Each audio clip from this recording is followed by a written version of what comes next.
لا حول ولا قوة إلا بالله العلي العظيم. أعوذ بالله من الشيطان اللعين الرجيم. بسم الله الرحمن الرحيم. ربي اشرح لي صدري ويسر لي أمري واحلل عقدة من لساني يفقهوا قولي. اللهم صل على محمد وآل محمد وعجل فرجهم. خیران عزیزان، السلام علیکم ورحمۃ اللہ. امید ہے کہ آپ سب ٹھیک ہوں گی. آج کا درس ہمارا قرآن کریم کی تفسیر مبارک کا ہے کہ ہم نے پچھلے سیشن میں اب تک جتنا پڑھا، جس طرح سے تواتر طور پر ہم ایک پراپر تفسیر پڑھتے ہوئے آ رہے ہیں.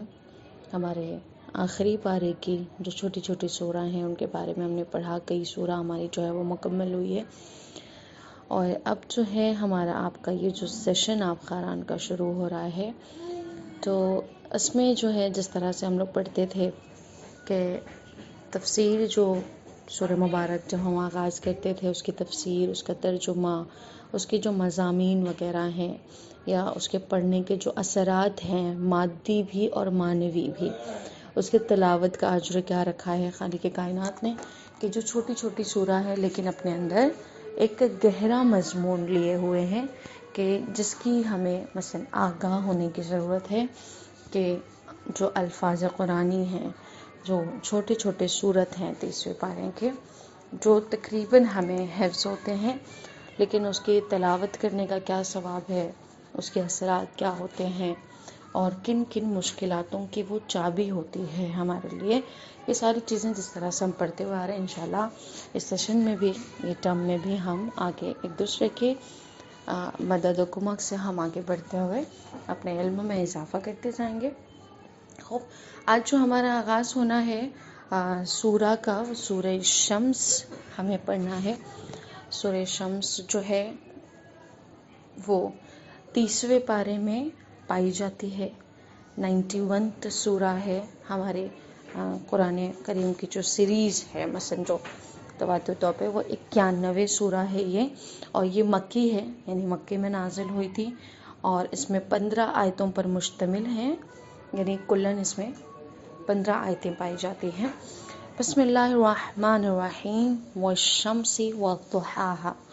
والقمر اذا تلاها والنهار اذا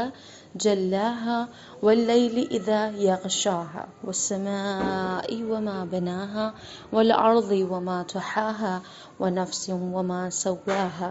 فألهمها فجورها وتقواها قد أفلح من زكاها وقد خاب من دساها كذبت ثمود بتقواها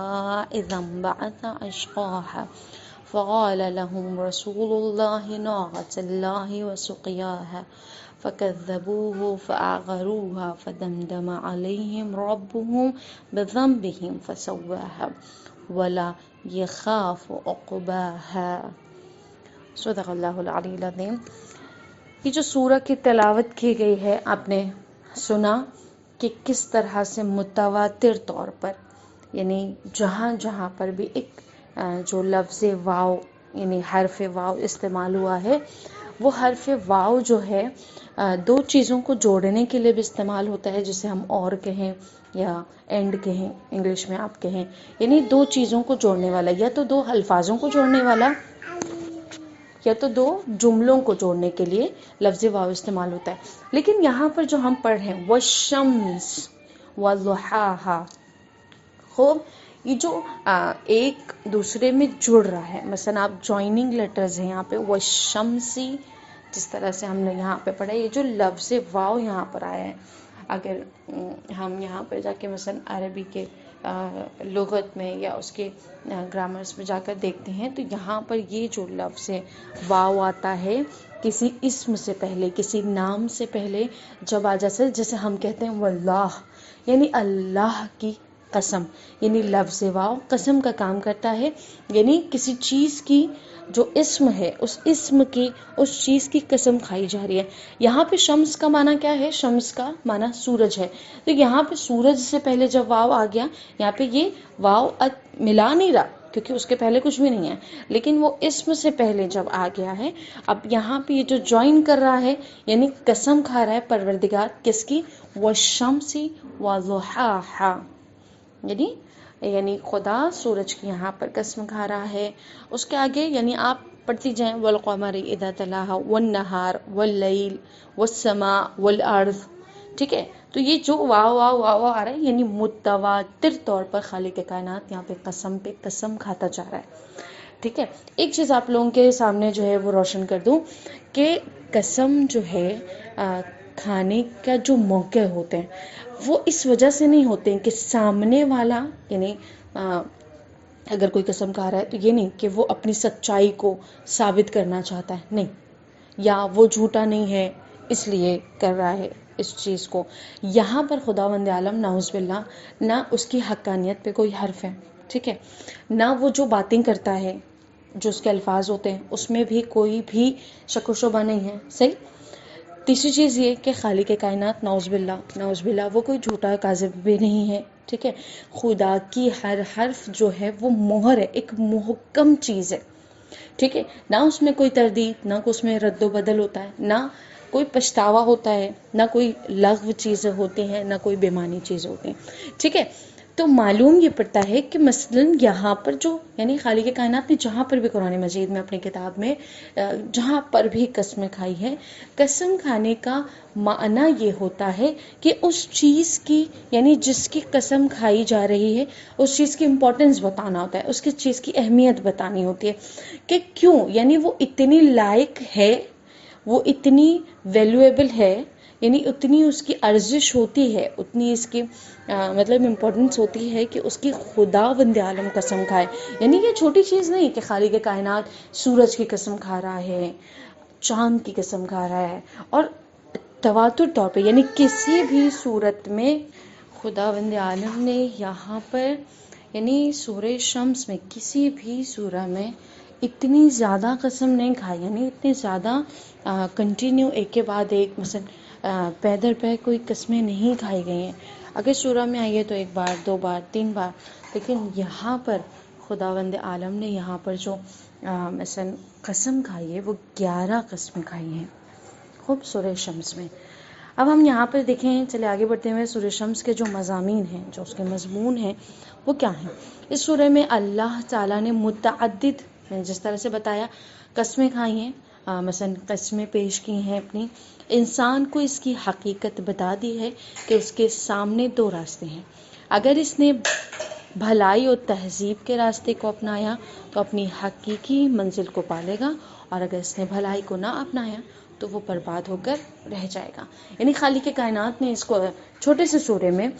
سب سے پہلے جو چیز یہاں پہ بیان کی گئی کہ خدا نے انسان کو ہر اچھا راستہ بھی بتا دیا، برا راستہ بھی بتا دیا. اب یہ انسان کے اوپر ہے کہ وہ کون سا راستہ اپناتا ہے، یعنی کس راستے پہ چلنا پسند کرتا ہے. اگر اس نے بھلائی کا راستہ، نیکی کا راستہ اپنایا تو وہ فلاح ہو جائے گا، کامیاب ہو جائے گا. یعنی جو مقصد تخلیق ہے، جو مقصد خلقت ہے، جو انسان کی زندگی کا مقصد ہے، جس طرح سے وہ گزر بسر کر رہا ہے، وہ اپنے مقصد کو پالے گا. لیکن جس نے گمراہی کے راستے کو اپنایا، یعنی جو بھلائی کا راستہ نہیں اپناتا ہے، وہ کیا ہو جاتا ہے، پھر آخر کو برباد و تباہ ہو جاتا ہے. خوب، اس سورہ میں اللہ تعالیٰ نے انسانوں کو تقوی کی تاکید کی ہے، نیک کاموں کو ترغیب دلا رہا ہے اور برے کاموں سے روک رہا ہے. اگر یہ کوئی چاہتا ہے کہ اپنے باطن کو پاک کرے تو اسے تقوی اختیار کرنا ہوگا، ورنہ دنیاوی کامیابی اور اخروی سعادت دونوں سے محروم رہے گا. کیونکہ انسان جتنا گناہوں میں آلودہ ہوتا جاتا ہے اتنا ہی نیکیوں سے دور ہوتا ہے، لہٰذا اسے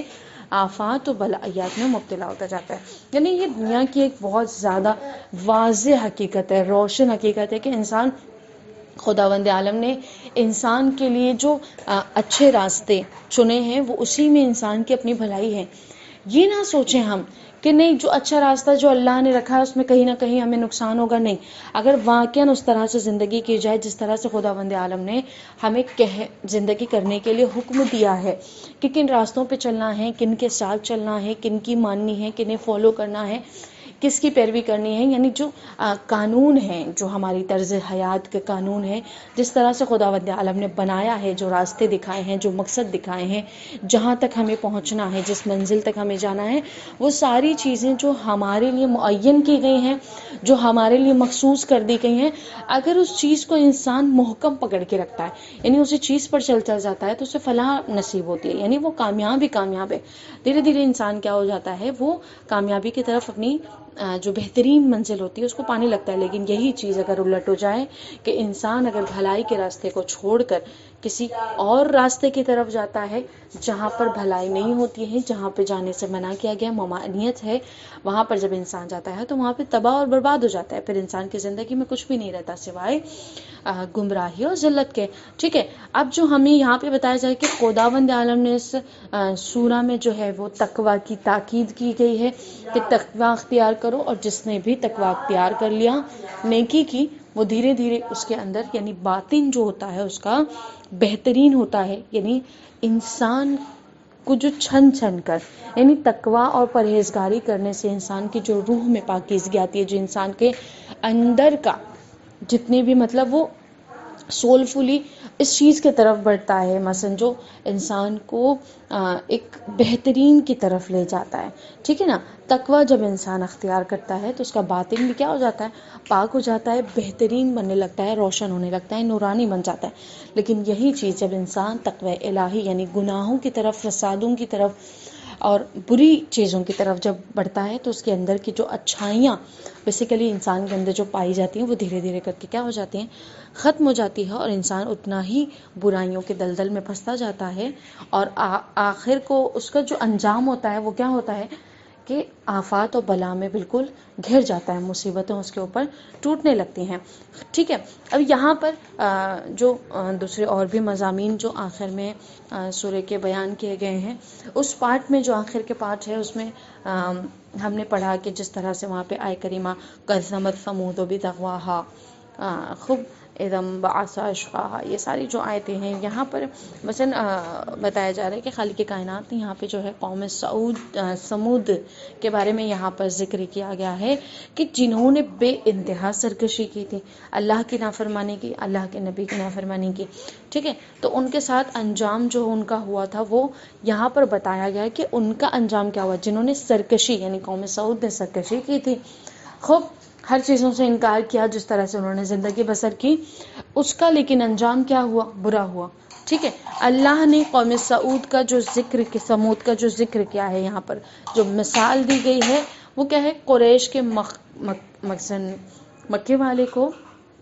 بتایا گیا کہ اگر تم نے قوم سمود جیسا کیا، یعنی اگر تم بھی طغیان اور سرکشی میں اتر آؤ گے تو خداوند عالم تمہارا بھی حال قوم سمود کی طرح کرے گا۔ ٹھیک ہے، یہاں پر جو بتایا جا رہا ہے، یہ جو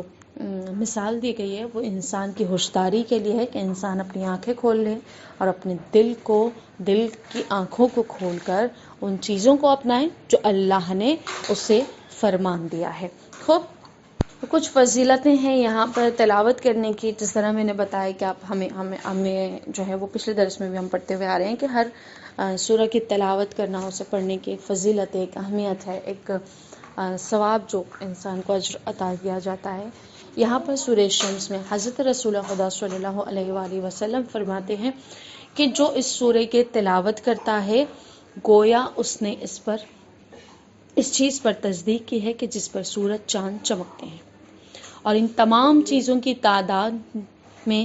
جن پر سورج اور چاند طلوع کرتے ہیں، اور صدقہ دیا ہو، یعنی جو بھی اس کی تلاوت کرتا ہے وہ گویا ایسا ہے کہ جس نے ہر چیز کو مانا ہو، اس کی صداقت پہ ایمان لایا ہو، اور ایسا ہو جس نے جو ہے وہ خدا کی راہ میں انفاق کیا ہو، صدقہ دیا ہو۔ پھر ارشاد رسول خدا صلی اللہ علیہ وآلہ وسلم ہو رہا ہے کہ جو شخص بھی توفیق سے محروم ہے، اس شخص کو چاہیے کہ وہ سورہ شمس کو زیادہ سے زیادہ تلاوت کرے، اس کی توفیق میں اضافہ ہوگا، جہاں بھی جائے گا نفع مند ہوگا، اس کا حافظہ زیادہ ہوگا، وہ لوگوں میں ہر دل عزیز ہیں، یعنی دل لوگوں کے درمیان دل عزیز ہوگا اور اس کے مراتب میں اضافہ ہوگا. یعنی جس شخص کو مثلا کامیابی نہیں ملتی ہے، ہر چیز میں انسان ناکامیاب ہوتا جاتا ہے، مایوس ہوتا جاتا ہے، اس کی توفیقات میں یعنی ہر چیز کی توفیقات میں صرف یہ نہیں آتا کہ انسان سے مثلا عبادتیں ہیں اس میں شمار ہوتی ہے. انسان کی جو دوسری چیزیں ہیں، مثلا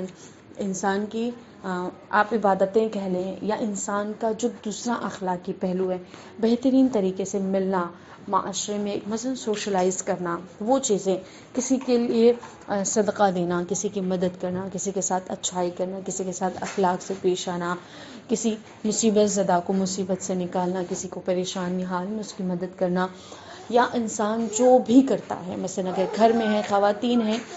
تو ان کے جو شوہرداری ہے، خانہ داری ہے، بچہ داری ہے، یعنی کلاً جو ایک اخلاقی پہلو ہے، وہ جو دائرہ ہے، وہ ساری توفیقات میں خالق کے کائنات یعنی کہہ رہا ہے مثلا کہ اس چیز کا اثر اس نے اتنا ڈالا ہے کہ یہاں پہ رسول خدا کہہ رہے ہیں کہ جس کی بھی توفیقات میں اسے لگتا ہے کہ ہاں اس کی وہ چیزوں میں اضافہ نہیں ہو رہا، وہ وہیں کا وہیں ٹھہرا ہوا ہے، پریشان ہے اس چیز میں، تو اسے اس کی تلاوت کرنی چاہیے. اگر اس کے مثلا انسان کے اگر کام وغیرہ ہے، کسی کے مثلا اچھے نہیں ہے اور کام آگے نہیں بڑھ رہا ہے، کامیابی نہیں مل رہی ہے، رزق و روزی کے مسئلے ہیں، تبھی وہ اس کی تلاوت کر سکتا ہے. اور انسان کا اگر کسی بہترین چیزوں میں حوصلہ پست ہوتا ہے تو یہ اس سورہ کی مدد سے انسان اپنے حوصلے کی افزائی کر سکتا ہے. اور جہاں بھی مثلا یہاں پہ رسول خدا کہہ رہے ہیں کہ جہاں بھی جائے گا اسے نفع ہوگا اگر وہ یہ تلاوت کر کے جائے گا، اس کا حافظہ بہت زیادہ قوی ہوگا اور وہ لوگوں کے دلوں میں عزیز ہوگا، یعنی لوگ اسے پسند کریں گے، اور اس کے مراتب میں یعنی جو بھی ہے اس کے مرتبے جو ہیں وہ بلندتر ہوتے جائیں گے. خوب یہ اثرات ہیں اور واقعاً اس کی ہمیں ضرورت پڑتی ہے کہیں نہ کہیں زندگی میں جانے کی. اگر ہم اس کا سہارا لے لیں تو ہمیں اپنی چیزوں میں کیا ہو جائے گا، مثلا آرام ملے گا ہمیں اپنی ہی زندگی میں، اور کاموں میں کامیابی رہے گی. خوب حضرت امام جعفر صادق علیہ السلام ارشاد فرماتے ہیں کہ جس کا رزق کم ہو اور توفیق میسر نہ ہو اور اکثر خسارے میں جا رہا ہو، تو ایسے شخص کو ہمیشہ سورہ شمس کی تلاوت کرنی چاہیے کہ اس کی توفیقات میں اضافہ ہوگا. جو شخص اس سورہ کو لکھ کر دھو لے اور اس کا پانی پیے تو دھڑکن سے محفوظ رہتا ہے. یعنی دو چیزیں یہاں پر امام بیان کر رہے ہیں. ایک یہ کہ رزق و روزی میں اگر کسی کے تنگی ہے، اگر وہ پریشان ہے اس چیز کے لیے، تو وہ اگر اس سورہ شمس کی اگر تلاوت متواتر طور پر کرتا رہے گا تو وہ اس اپنی پریشانی سے بھی جو ہے وہ نجات پائے گا. اور دوسری یہ چیز کہ اگر کسی کو دھڑکن کے مسئلے ہیں، دل کے مسئلے ہیں، اگر ہارٹ بیٹس کا پرابلم ہے، سلو ہے، فاسٹ ہے، اگر وہ اس سورہ کو پڑھ کر دھو کر پی لیا جائے تو اس کی دھڑکن بھی کیا ہو جائے گی، کنٹرول ہو جائے گی. خوب یہ اس کے اثرات تھے سورہ شمس کے تلاوت کے، جو مادی بھی ہیں اور معنوی بھی ہیں. خوب اس کے بعد یہاں پر جو ہے ہمیں آگے جو ترجمہ میں آپ کے سامنے کروں کہ جس طرح سے ترجمہ کرنا ہے کہ یہاں پہ سورہ شمس جیسے کہ بسم اللہ الرحمن الرحیم والشمس والضحاہا، یہاں پر خداوند عالم یعنی آفتاب کی روشنی کی قسم کھا رہا ہے، یعنی سورج اور اس کی روشنی کی قسم. والشمس یعنی سورج کی قسم، والضحاہا اور اس کی روشنی کی قسم. خوب والقمر اذا تلاہا اور چاند کی قسم جب وہ اس کے پیچھے پیچھے چلے. یعنی وہ چاند جو ہر سورج کے غروب کرنے کے بعد نمودار ہو جاتا ہے، یعنی اس کے بعد آتا ہے، روشن ہوتا ہے، اپنے آپ کا جلوہ دکھاتا ہے، اس چاند کی قسم پروردگار عالم کھا رہا ہے. والنہار اذا جلاہا اور دن کی قسم جو وہ روشنی بخشتا ہے، یعنی یہ جو روشن دن ہوتا ہے، جو اجالا ہوتا ہے، جسے ہم روز کہیں، اس روز کی بھی قسم خالق کائنات یہاں پر کھا رہا ہے. واللیل اذا یغشاہا اور رات کی قسم جب وہ اسے ڈھانک لے. یعنی وہ رات جب نمودار ہوتی ہے، جب چاند نمودار ہو کے تاریکی پھیل جاتی ہے، اندھیرا ہو جاتا ہے، تو گویا اس نے کیا ہے، دن کے اجالے پر جو ہے وہ غلبہ پا لیتا ہے اور اس چیز کو ڈھانک دیتا ہے، چھپا دیتا ہے. یعنی جب رات کی تاریکی آتی ہے تو دن کا اجالا ختم ہو جاتا ہے، تو خالق کائنات اس رات کی تاریکی ہے وہ جو ڈھانپ دیتا ہے دن کو، اسے بھی کیا کر رہا ہے، اس کی قسم یہاں پر کھا رہا ہے. والسماء وما بناہا، اور آسمان کی قسم اور جس نے اسے بنایا، یعنی خداوند عالم آسمان کی بھی قسم کھا رہا ہے اور اپنی ذات کی بھی قسم یہاں پر کھا رہا ہے. کیوں؟ کیونکہ آسمان کو تخلیق کرنے والا خود پروردگار عالم ہے. خوب کہ خالق کائنات یہاں پر آسمان کی بھی قسم کھا رہا ہے اور کہہ رہا ہے کہ اور جس نے اسے وبناہا والسماء وبناہا، اور جس نے اسے بنایا ہے، یعنی جس نے آسمان کی تخلیق کی. والارض وما طحاہا، اور زمین کی قسم، والارض اور زمین کی قسم، اور جس نے اسے بچھایا ہے، یعنی جو زمین کے فرش کو بچھایا گیا جس پر ہم زندگی کر رہے ہیں، جی رہے ہیں، اٹھتے ہیں، بیٹھتے ہیں، آرام کرتے ہیں، ہمارے لیے فرش کے مانند خالق کائنات نے اسے بنا دیا. تو پروردگار عالم کہہ رہا ہے کہ یہاں پر اس زمین کی قسم اور جس نے اسے بچھایا ہے، جس نے اسے پہن کیا ہے، پھیلایا ہے. پھر کیا کہہ رہا ہے؟ وَالنَّفْسِ وَمَا سَوَّاهَا، اور نفس کی قسم جس نے اسے درست کیا. یعنی نفس انسان کی جو جان ہے، انسان کی جو روح ہے، جس کو وہ درست کرنے والا ہے خالق کائنات، جسے روشن کرتا ہے. اگر انسان اپنی صحیح کوششوں سے آگے بڑھتا رہے، ان راہوں پر گامزن ہمیشہ رہے، تو خالق کائنات خود نفس کو روشن کرنے والا ہے. خوب پروردگار عالم یہاں پر کہہ رہا ہے وہ نفس وما سواہا، اور اس نفس کی قسم جو اسے درست کیا، جس نے اسے درست کیا. فَالْهَمَاهَا فُجُورَهَا فُجُورَهَا وَتَقْوَاهَا، پھر بدی اور تقوی کی ہدایت دی گئی. فَأَلْهَمَهَا فُجُورَهَا وَتَقْوَاهَا، یعنی انہیں مطلب بدی بتائی گئی ہے اور تقوی کی ہدایت دی گئی. یعنی جو چیزیں بری ہیں اس چیز کی بتائی، اسے تلقین دی گئی ہے، اور جس چیز کے لیے اسے حکم دیا گیا ہے وہ ہے تقوی الہی کو پیشہ کرنا. قد افلح من زکاہا، بے شک وہ کامیاب ہو گیا جس نے نفس کو پاکیزہ بنا لیا. جس طرح سے میں نے آپ کو ایک مختصراً طور پر یہ کہا کہ جس نے اپنے نفس کو قابو کیا، اس کی پیروی نہ کی، یعنی جس انسان نے نفس کی پیروی نہیں کی، معلوم ہوا کہ انسان فلاح پا لیتا ہے، کامیاب ہو جاتا ہے. کیونکہ انسان کا نفس ایسی چیز ہے، اس کا جو پہلا مقدم ہے، جو انسان کی پہلی سیڑھی ہے نفس کی، وہ ایسی ہے کہ انسان کو برائی کی طرف لے جاتی ہے. ٹھیک ہے نا؟ انسان کے نفس کی 4 مراحل ہوتے ہیں. ایک وہ نفس ہوتا ہے اس کا کہ جو اسے برائی کی طرف لے جاتا ہے، لیکن جب انسان اس پہ کنٹرول پا لیتا ہے، تو اس سے کنٹرول پانے کے بعد ایسی جگہ داخل ہوتا ہے، یعنی انسان کا جو دوسرا نفس ہے، یعنی جو دوسرا مرحلہ ہے نفس کا، وہ یہ ہے کہ جب اس کو اچھائی کی طرف بڑھاتا ہے. ٹھیک ہے نا؟ اور جب انسان اچھائی کی طرف بڑھ کے اس پہ پیرا ہو جاتا ہے، اس کے لیے پابند ہو جاتا ہے، تو تیسرے مرحلے میں انسان آتا ہے جہاں پر اسے الہامات ہونے لگتے ہیں. جب انسان کو چیزیں دور اندیشی جب وہ کرتا ہے تو اسے آگے کی چیزیں سمجھ آنے لگتی ہیں. یعنی الہام وہ چیزیں ہوتی ہیں کہ جب انسان کسی اچھی اور بری، یعنی جب وہ برے سے اپنے آپ کو روکتا ہے، اچھائی کی طرف بڑھنا شروع ہو جاتا ہے، جب یہ دونوں مرحلوں کو وہ طے کر لیتا ہے، تیسرا مرحلہ اس کے الہام الہی کا ہوتا ہے کہ انسان اسے اتنا زیادہ پاکیزہ بنا لیتا ہے کہ انسان کو الہامات ہونے لگتے ہیں. آپ نے سنا ہوگا جو مثلا روحانی لوگ جو عرفان کی منزل پر پہنچ جاتے ہیں، جو سیر و سلوک کے اس قدر، یعنی اللہ کے قضاء و قدر کو ایکسیپٹ کر لیتے ہیں، قبول کر لیتے ہیں، وہ اس منزل پر ہوتے ہیں کہ انہیں پتہ ہوتا ہے کہ آگے ان کا، یعنی جو ان کا فیوچر ہوتا ہے، ان کا جو آگے کا ہوتا ہے، انہیں الہامات ہوتے ہیں خوبے، تو وہ اس منزل پر پہنچ جاتے ہیں. اور یہ چھوٹی منزل نہیں ہے، واقعاً ہر چیز سے وقت سے پہلے آگاہ ہو جانا یہ اللہ کے ایک نعمتوں میں سے ہے، جس کے لیے ہمیں محنت کرنی ہے کہ انسان کو اپنے نفس کو بری طرف جانے سے روکنا ہے، اس چیز کو کنٹرول کرنا ہے اور دوسری اچھائی کی طرف جانا ہے. یعنی کسی نے مثلا کسی عالم سے سوال کیا کہ مثلا خدا کو کیسے پایا جائے، کہا بہت آسان ہے. کہا کیسے آسان ہے؟ کہا بس ایک سٹیج ہے، ایک سیڑھی ہے. تو وہ بہت حیران ہو جاتا ہے کہ مثلا صرف ایک سیڑھی، اتنا آسان ہے خدا کو پانا، اللہ کی رضا کو پانا؟ کہا ہاں بہت آسان ہے. کہا کیا؟ کہا مثلا وہ عالم دین نے بہت محکم طریقے سے اپنے ہاتھ کو اپنے زانوں پہ مارا، کہا اپنے نفس کو دبا دو، کچل دو، بس تم اللہ کو پالو گے. یعنی ایک سیڑھی ہے لیکن بہت سخت ہے. ٹھیک ہے، انسان جب اس منزل پر آتا ہے کہ جب اچھائی کی طرف آتا ہے تو کچھ عرصہ انسان کا بہت سختیوں میں گزرتا ہے، لیکن اس کے بعد جب اس کے نفس کو عادت ہو جاتی ہے اچھائی کی طرف بڑھنے کی، دھیرے دھیرے اس کی ساری منزلیں آسان ہو جاتی ہیں، اور کما کے پروردگار الہی مدد ہوتی ہے انسان کو، اور جہاں پر وہ پھر آسانی سے اپنے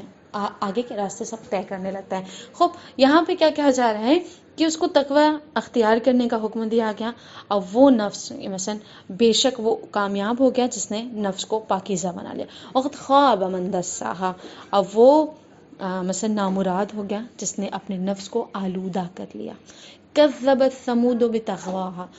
ثمود نے یعنی قوم سعود نے اپنی سرکشی کے بنا پر رسول کی تکذیب کی، یعنی اپنے اللہ کے بھیجے ہوئے کو جھٹلایا۔ اذم بعث اشقاہا، جبکہ ان کو بدبخت اٹھ کھڑا ہوا، یعنی خدا نے مثلا جب انہوں نے جھٹلایا اسے، ان کا بدبخت اٹھ کھڑا ہوا، یعنی ان کے جو بیڈ لکس تھے، ان کی جو بربادیاں تھیں، بس اس کا آغاز ہو گیا۔ فقال لهم رسول اللہ ناقۃ اللہ وسقیاہا، خدا کے رسول نے کہا کہ خدا کی اونٹنی اور اس کی سیرابی کا خیال رکھنا، یعنی آپ نے سنا ہوگا ناقہ صالح علیہ السلام کے بارے میں کہ کس طرح سے انہوں نے کنڈیشنز لگائی تھی، کس طرح سے انہوں نے منگوایا، اللہ نے ایسی عجیب و غریب اونٹنی بھیجی کہ جو دنیا میں نہیں پائی جاتی تھی، اللہ نے مستقیم اسے بھیجا، 1000 خصلتوں کے ساتھ، خصوصیات اس کی ساری اونٹ اور اونٹنیوں سے الگ تھی بالکل۔ اب جب وہ آئی ہے ان کے سامنے، جب اللہ نے ان کی شرطوں کو مان لیا اور جب وہ ان کے سامنے آ گئی تو انہوں نے کیا کیا، ہر چیز کو جھٹلایا، اللہ کے رسول کو جھٹلایا، رسول کو جھٹلانے کے بعد جب ان کی کنڈیشنز لگائی رسول نے، جب جناب صالح نے بتایا کہ اس کے پانی کا خیال رکھنا، اور جس طرح سے بھی آپ نے سنی ہوگی وہ داستان، جب انہوں نے اس کا خیال نہیں رکھا تو کیا ہو گیا، بدبختی نے انہیں گھیر لیا تھا۔ فَكَذَّبُوهُ فَعَقَرُوهَا فَدَمْدَمَ عَلَيْهِمْ رَبُّهُمْ بِذَنبِهِمْ فَسَوَّاهَا، تو ان لوگوں نے اس کی تکذیب کی، یعنی اسے بھی جھٹلا دیا، اور اس کی یعنی اس کو نیچے کاٹ ڈالے، یعنی اس کے نیچے کا جو مثلا ان کے پیروں کو کاٹا تھا نا، تو خدا نے ان کے گناہ کے سبب ان پر عذاب نازل کرا، انہیں بالکل برباد کر دیا۔ یعنی جب انہوں نے قتل کیا ناقہ صالح کو، انہوں نے جب اس کے پیر کو جس طرح سے اسے کاٹا اور اس کے بعد اس کو مارا گیا، اس طرح خداوند عالم نے ان کے اوپر عذاب نازل کر دیا۔ ولا یخاف عقباہا، اور اس کے انجام کا کوئی خوف نہیں، اور اسے اس کے انجام کا کوئی خوف نہیں ہوتا۔ یعنی یہ لوگ جو سرکشی اور ہوتے ہیں انہیں نہیں، خداوند عالم ہر چیز بتاتا ہے، لیکن جو لوگ گناہوں میں ڈوب چکے ہوتے ہیں انہیں کسی بھی اپنے انجام کی فکر نہیں ہوتی، کیونکہ انہیں خوف خدا ان کے دلوں سے مر جاتا ہے۔ تو یہ سورہ کا ترجمہ تھا کہ جس کی طرف ایک روشنی ڈالی گئی۔ اب مختصر طور پہ یہاں پہ تفسیر سورہ شمس بتائی جا رہی ہیں کہ اس سورے کی شروعات میں جو قسمیں آئی ہیں وہ ایک حساب سے 11 قسمیں ہیں اور دوسرے حساب سے 7 قسمیں ہیں، اور قرآن کریم میں آنے والی تمام قسموں کو اپنے اندر سمیٹا ہوا ہے۔ پہلے فرماتا ہے سورج اور اس کی روشنی کے پھیلنے کی قسم، ٹھیک ہے، یعنی میں نے بتایا آپ لوگوں کو کہ 11 قسمیں اس میں کھائی گئی ہیں، لیکن اگر آپ شروعات کے حساب سے اگر کاؤنٹ کریں، یعنی پوری طور پہ جیسے والشمس وضحاہا، سورج کی اور اس کی روشنی کی قسم، اگر اس طرح سے کاؤنٹ کریں گے تو 11 ہوگی، لیکن اگر والشمس والضحا الگ کر کے، مثلا شمس والقمر واللیل والاضاء والنہار، یہ ساری جو انسان مثلا وہاں پہ جو ہم نے پڑھا وہاں پر، تو اس حساب سے 7 قسمیں ہیں۔ یہاں پر یعنی اس طرح سے محکم قسمیں کھائی گئی ہیں، اس طرح سے ان چیزوں کی قسمیں یہاں پر پروردگار عالم کھا رہا ہے کہ اس نے اپنے اندر ساری قسموں کو، جتنی بھی قسم آپ ہمیں دوسری سورہ میں بھی ملتی ہے کہ خالق کائنات میں، جیسے ہم نے پڑھا تھا والتین والزیتون، تین اور مثلا زیتون وغیرہ کی قسم کھا رہی ہے، یعنی ہر چیز کو اپنے اندر سمیٹ لیا ہے سورہ شمس میں جو قسمیں آئی ہیں۔ سورج کا انسان اور تمام زندہ زمینی موجودات کی زندگی میں اہم ترین نقش و اثر ہے۔ یہ ہم سب کے لیے واضح ہے کہ اگر سورج نہ ہو تو انسان کچھ نہیں کر سکتا، یعنی سورج سے ہمارا دن کا آغاز ہوتا ہے، ہم اس کی دن کی روشنی میں سارے کام کرتے ہیں، جس طرح سے سورج ہمیں روشنی دیتا ہے، ہمارے جسم کو بھی جو ہے وہ ہمارے جسم کے لیے بھی وہ ایک مفید پایا جاتا ہے۔ اور یہاں پر مثلا جو سورج ہے، سورج اگر نہ ہو یعنی واقعی اگر سورج طلوع نہ کرے تو ہمارا دن کا آغاز ہوگا نہیں. یہ جو فصلیں ہیں، یہ جو ہمیں کھان پان مل رہے ہیں، یا جانوروں کا یہ جو راستہ دکھانے کے کام ہو رہے ہیں، یعنی آپ جہاں بھی نگاہیں ڈالیں وہاں پر سورج کی روشنی کی کمک سے ہی ہمیں سب کچھ چیزیں حاصل ہیں. اگر سورج نہ ہو تو زمین پر یہ جو مثلاً سرسبز جو زمین ہوتی ہے وہ کبھی بھی نہیں ہوتی. سورج کی روشنی کے بنا کہ کوئی پیڑ، کوئی پودا، کوئی درخت اگ سکتا ہے؟ نہیں. کوئی پھل، کوئی آبشار، کوئی چیزیں ہمیں نہیں مل سکتی ہیں. خوب یعنی ہواؤں کا چلنا، بارشوں کا برسنا، نباتات کی پرورش، دریاؤں کا آبشار کا چلنا، یعنی یہاں تک کہ قوت پیدا کرنے والے منابع کا ظاہر ہونا، یعنی وہ چیزیں، وہ دقیق چیزیں، مثلا تیل، پیٹرول، پتھر اور کوئلہ وغیرہ، یعنی سب میں نقش سورج پائے جاتا ہے. یعنی آفتاب کے ہر طرح سے ہم غور کریں تو ہر کسی میں صورت میں جو ہے، ہر صورت میں جو ہے وہ سورج کی روشنی سے ہر چیز کا ربط ہے. اگر کسی دن یہ حیات بخش چراغ، یعنی چراغ، یہ جو لیمپ، ایک روشن چراغ ہمارے لیے روشن ہے، واضح ہے بالکل، اگر یہ ایک دن کے لیے بھی خاموش ہو جائے گا تو تاریکی اور سکوت، خاموشی، دم، یعنی انسان، یعنی ہر چیز کی ختم ہو جائے گی. یعنی انسان کا کاملاً اس کی زندگی کا سکوت ہو جائے گا. یہ دنیا تاریک ہو جائے گی اور ہر طرف موت ہر طرف گھیر لے گی. رات کی قسم کہ جب وہ سفید زمین کو ڈھانپ لیتی ہے، یعنی رات اپنے اندر کی جو برکات اور اثرات کے ساتھ ایک طرف تو سورج کے دن کی حرارت میں اعتدال پیدا کرتی ہے، یعنی دن بھر جو دھمکتا ہے، جو سورج کی روشنی سے جو گرماہٹ زمین کو پہنچتی ہے، وہ چیزوں کو وہ نارمل کرتے ہیں. یعنی جیسی شام ہوتی ہے، دن میں جو جتنی بھی زمین گرم ہوتی ہے اس چیز کو وہ آگے کنٹرول کرتی ہے. ٹھیک ہے، وہ نیوٹرل موڈ کو لے کر آتی ہے. ٹھیک ہے، خوب. اس کی جو برکات و اثرات ہیں وہ ایک الگ چیز ہے کہ رات کی تاریکیوں میں جو رات کا پہرا ہوتا ہے اس کی برکات جو ہے وہ الگ ہی ہوتی ہیں. ٹھیک ہے، تو دوسری طرف تمام زندہ موجودات کے آرام و سکون اور راحت کا سبب بنتی ہے. ٹھیک ہے، اس کے بعد آسمان کی قسم کھائی جا رہی ہے. قسم ہے آسمان کی اور اس کی ذات کی جس نے آسمان کو بنایا. یعنی آسمان کی اصل خلقت عالم خلقت کے عظیم عجائبات میں سے ہے، اور ان کے تمام ستارے اجرام سماوی اور ان پر حاکم نظام ایک تعجب خیز چیز ہے، اور ان سب سے زیادہ ہم آسمان کا خالق ہے. یعنی واقعاً آسمان کی طرف اگر انسان نگاہ کرے تو اتنا بڑا آشیانہ، اتنا بڑا انسان کے سر کے اوپر ایک سایہ دیا ہوا ہے کہ جس میں اللہ نے طرح طریقے کے سیارے، مثلا ستارے روشن کیے ہیں. چاند و سورج وہیں سے روشن و طلوع ہوتا ہے، اور آسمان کی طرف سے ہمارے پاس جو نعمات نازل ہوتی ہیں وہ سب کچھ، لیکن اس کا نہ کوئی سرا ہے. کس طرح بنایا گیا، واقعاً اگر انسان کچھ لمحہ اگر اس کی طرف فکر کرے تو واقعاً ہماری فکریں، ہماری سوچ جو ہے اس حد تک پہنچ ہی نہیں سکتی ہیں. اور یہ ایک عجوبی چیز ہے، ایک انسان کو بالکل حیران کر دینے والی چیز ہے. اور واقعاً اس کے بعد اس خالق کائنات کی حمد ہے کہ واقعاً اس کو خلق کرنے والے کی تعریف ہے کہ جس نے اسے بنایا اس طرح سے. خوب. اس کے بعد قسم ہے زمین کی اور اس کی کہ جس نے زمین کو بچھایا، یعنی جس نے زمین کو انسانوں اور تمام زندہ موجودات کی زندگی کے گہوارہ بنا دیا. یعنی اس کے لیے ایک آغوش ہے، اس کے لیے ایک گہوارہ ہے، اس کے لیے ایک جھولے کے مانند ہے زمین، کہ جو اپنی تمام حیرت انگیز چیزوں میں پہاڑ، سمندر، جنگل، چشموں اور دریاؤں اور معادن کے نشانیوں میں سے ہر ایک نشانی، یعنی اسی میں ہر چیز اللہ نے اسی زمین پر خلق کی ہیں. اور واقعاً کہ جس طرح بتایا گیا کہ ہر چیز کو، ہر چیز کو اللہ نے ہر قسموں کو قرآن مجید کی دیگر قسموں کو لا کر انہی 11 قسموں کے اندر سمیٹ لیا. ٹھیک ہے، اس کے بعد کذبت ثمود بطغواہا، اور قوم سمود کے جس کو پیغمبر کا نام، یعنی جس طرح سے مثلا قوم سمود میں جناب صالح علیہ السلام کے قدیم ترین اقوام میں سے ہیں کہ جو حجاز و شام کے درمیان کے ہستانی علاقے میں رہتی تھی. ٹھیک ہے، ان کی زندگی خوشحالی اور زمینی آباد ہموار میدان، زراعت کے لیے بہترین اور عمدہ مٹی، شان و شوکت والے محلات اور مضبوط و مستحکم گھر رکھتے تھے. یعنی واقعاً ان کی زمین میں یہ خاصیتیں پائی جاتی تھیں کہ قوم سمود کو ہر چیز فراہم تھی، بہترین زمین، بہترین مٹی تھی اس زمین کی جو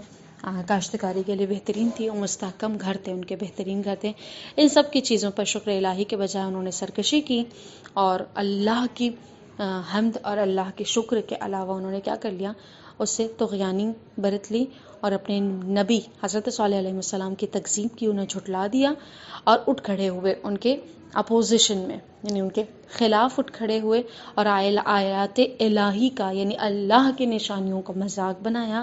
اور آخر کار اللہ نے ایک ایسا آسمانی بجلی کا ذریعہ بنایا اور اس بجلی سے انہیں بالکل نیست و نابود کر دیا۔ قوم ثمود کا جو بدبخت ترین انسان جو تھا، سب سے زیادہ اس میں جو بدبخت تھا، وہ اس کا نام تھا قدار ابن سالف تھا، کہ جس نے ناقہ صالح کو قتل کیا تھا، اور تفسیر برہان میں ابن عباس سے منقول ہے کہ عبد الرحمن ابن ملجم اسی قدار کی نسل سے تھا، جس نے امام علی کو، یعنی جس طرح سے ہم نے سنا ہے کہ امام علی کو مثلا شہادت تک پہنچانے میں جو ہے جس کا ہاتھ ہے عبد الرحمن ابن ملجم، قصہ بھی ایک جیسا ہے کہ قدار سالف الرباب نامی عورت کے عشق میں، یعنی اس نے بھی یہی کیا تھا کہ اس کے یعنی ناقہ صالح کو جو قتل کیا اس نے، اس کی جو وجہ تھی وہ یہ تھی کہ ایک عورت کے عشق میں ابن سالف نے کیا کیا، رباب نامی ایک عورت کے عشق میں آ کر اس نے اللہ کی نشانی کو قتل کیا، مار دیا۔ عبد الرحمن کی بھی اگر ہم ہسٹری دیکھیں، اس نے بھی کیا کیا تھا، قدامہ کے عشق میں ایک عورت کی جھوٹے محبت کی خاطر اس نے اللہ کے نشانے یعنی اللہ کی حجت کو شہید کیا تھا۔ خوب، تو یہ آج ہمارا آج کا درس تھا، کہ امید ہے کہ آپ لوگوں کو اس سے استفادہ کیا ہوگا، اور اس چیز کو جو ہے وہ جو چیزیں اس میں ہم نے پڑھی ہیں، نکات پڑھی ہیں، وہ اپنی زندگی میں لانے کی کوشش کریں، کہ ہمارے لیے جو ہے اللہ نے اپنے کلام میں بھی ہمارے لیے جو ہے وہ خداوند عالم نے اپنے حرفوں میں بھی ہمارے لیے تاثیر ہماری زندگیوں میں رکھی ہے، اجر رکھا ہے، ثواب رکھا ہے۔ خوب، کچھ سوالات آج کے درس سے ہیں کہ خداوند عالم نے سورہ شمس میں کتنی قسمیں کھائی ہیں؟ دوسرا سوال یہ کہ وہ کون سا فرق ہے جو اللہ نے دوسری قسموں سے اس قسم میں، یعنی سورہ شمس میں جو قسمیں کھائی گئی ہیں وہ دیگر قسموں سے کیا فرق رکھتی ہیں؟ تیسرا سوال، سورہ شمس کے تلاوت کا جو اجر بتایا گیا، جو اثرات بتائے گئے ہیں، وہ امام جعفر صادق علیہ السلام کی روایت کی روشنی میں بیان کریں۔ چوتھا سوال کہ فضیلت سورہ شمس میں اللہ نے قوم ثمود کی مثال کن لوگوں کو دی ہے؟ کس قوم کو، کس وقت کے لوگوں کو بتایا گیا؟ مثلا انہیں بتایا گیا اور انہیں آگاہ کیا گیا تھا، وہ مثلا اس قوم کا، یعنی جس سرزمین کے لیے بتایا گیا، ان کا نام لکھیں۔ پانچواں سوال آپ لوگوں کی خدمت میں کہ جو سب سے بدبخت ترین قوم ثمود کا شخص تھا، اس شخص کا نام لکھیں اور اس نے کس بنا پر ناقہ صالح کا قتل کیا۔ وصلی اللہ علی محمد وعلی محمد، والسلام علیکم ورحمۃ اللہ۔